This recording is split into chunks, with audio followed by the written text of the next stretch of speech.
think that listening to people is more important than telling them how smart I am. Yeah, so I reframe. Reframe, yeah.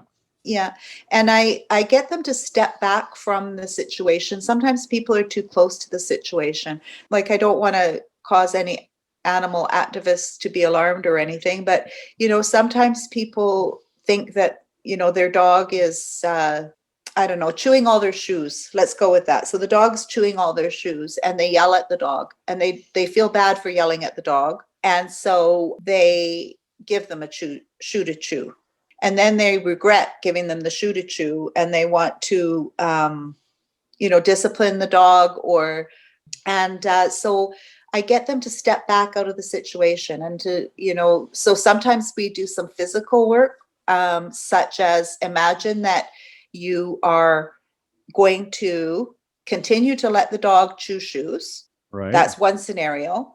Or on this side, you can not allow the dog to chew shoes and continue to yell at him. Or you could imagine yourself not yelling at the dog and teaching the dog to leave the shoes on the mat, and then just having them step into that. And it sounds silly. I'm just using this as an example. It sounds a little bit silly to think, well, of course you would tell the dog to leave the shoes alone, but just giving them the power to make changes, and they only need to make a small change to open huge doors. Pretty soon they're taking their dog everywhere with them, and they're not chewing anybody else's shoes, because it's bad enough that the dog chewed their shoes, but now they don't want them chewing their friends' shoes. That Yeah. was a good way of Yeah. looking at it, because everybody is, at least, well, a lot of people I know have had a dog or two in their life and have complained about chewing shoes. That's a great way to relate it. We've all been to the conferences and things like that, and you'll come out of a conference and you'll think, oh yes, I'm going to be the best service manager ever. I'm going to come home and I'm going to make sure that I call everybody back after they've come in for a service, and you really feel pumped, and you really feel like you've got a new work ethic.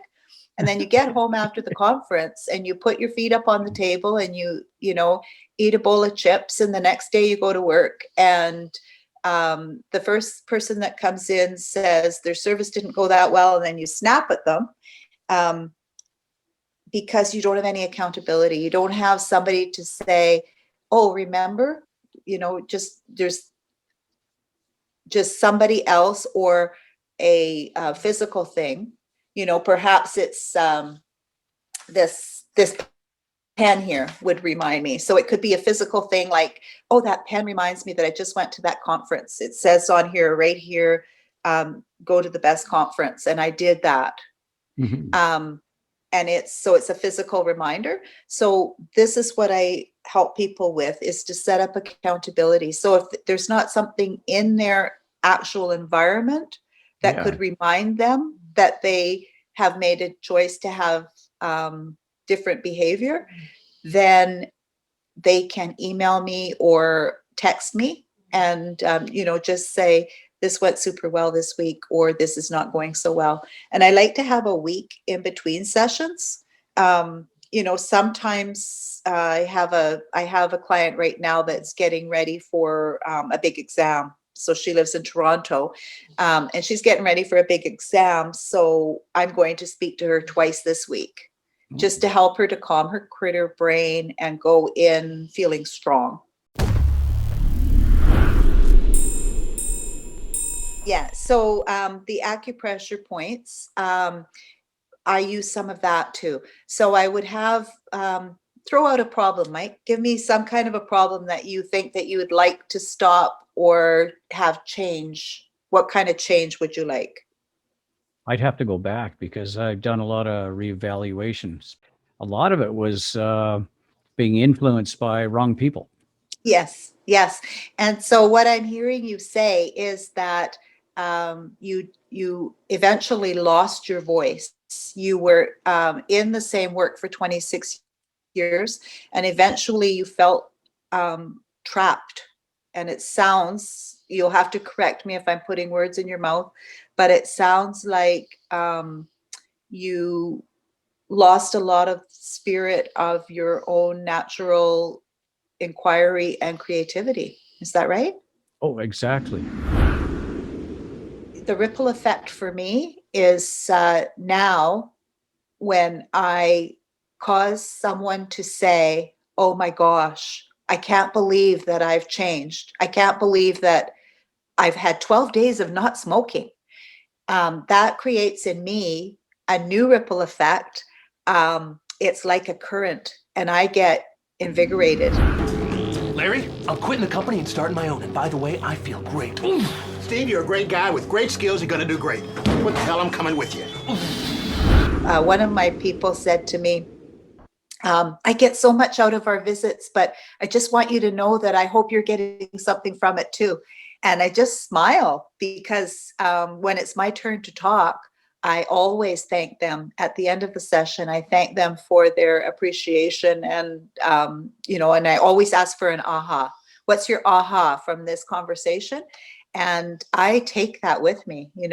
I think I do my steps two at a time after I've worked with somebody. Because now the ripple effect is positive, and it's so wonderful. That's the way it's set up. We live in a monetary world, right? Yes. But yeah, but doing what you want is even better. I learned mine by watching birds in the backyard during a COVID lockdown.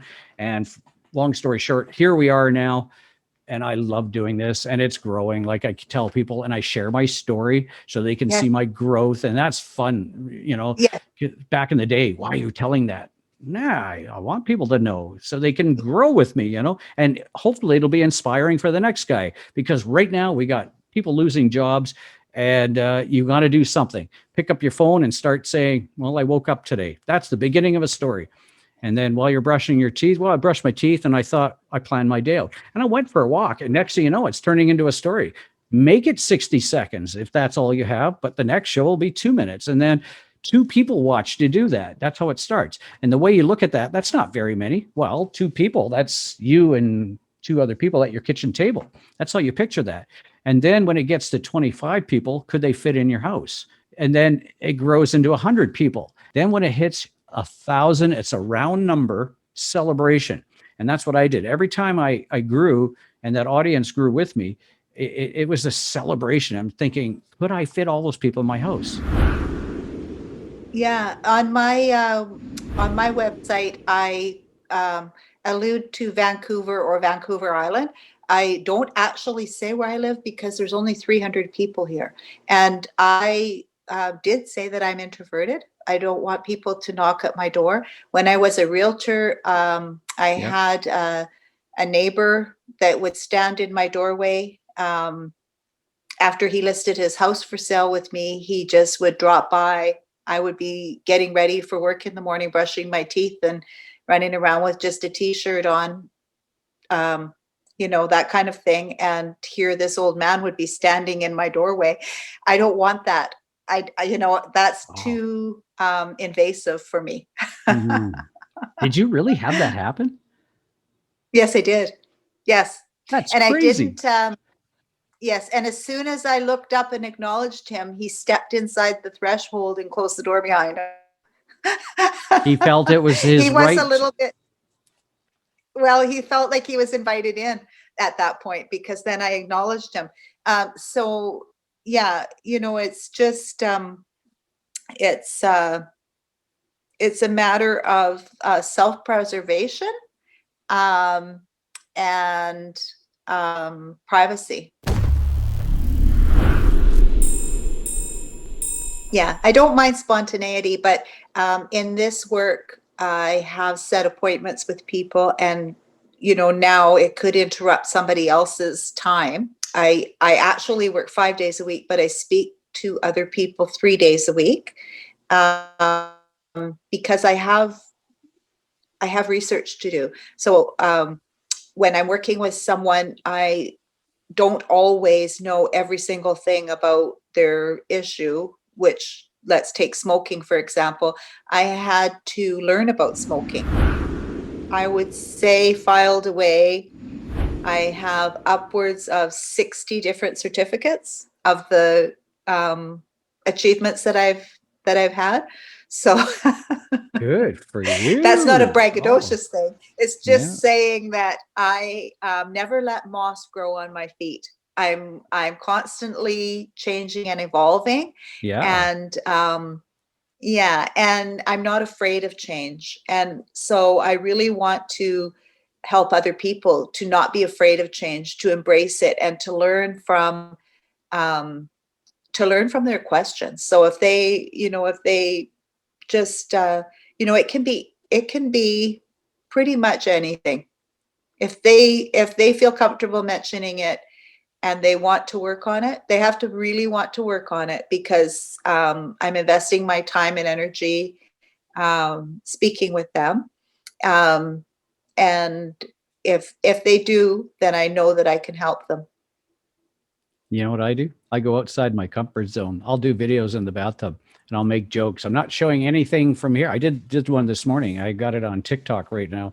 I started off by saying, you can do whatever you want. You don't need permission. So I use the analogy of going, well, you just climbed off your couch, you jumped into your vehicle and you went to McDonald's, you picked up your Big Mac and you did it without thinking. Why can't you do that with a career or something that you really want to do? So I said, start online, start with your story, like I mentioned earlier.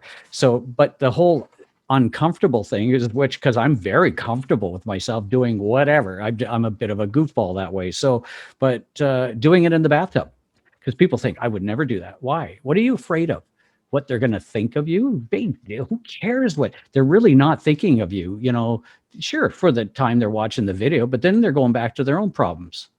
People are really thinking about themselves, really. So that's a fear thing. That's the number one thing that stops people from getting what they want is fear. Oh, that guy's just weird. Yeah, that's fine. I am weird. Oh, you're not special. Well, my mom thinks differently, right? Right. Yeah. And I do it remotely. So I do it with Zoom. I have just started using Telegram. And so I have my own coach too. So I've got coaches that coach me, and then I become a better coach. And Yeah. I've got 40 years of experience, and I have about, I would say, 12 years of coaching experience combined with being on various boards of directors and being a realtor. Yeah, this is to get people to, go to your link and, check you out and see if you can help them or not, make steps, get past that next doorway in life that's holding them back. I've learned people are not going to rescue you. So how Yeah. can you overcome that hurdle? Talk to somebody like you and you can help them jump that hurdle, and you'll hit achievements in life you've never thought you could, achieve, or make. No, you've got to express your fun. No expectations, just get out there and do it. I think that listening to people is more important than telling them how smart I am.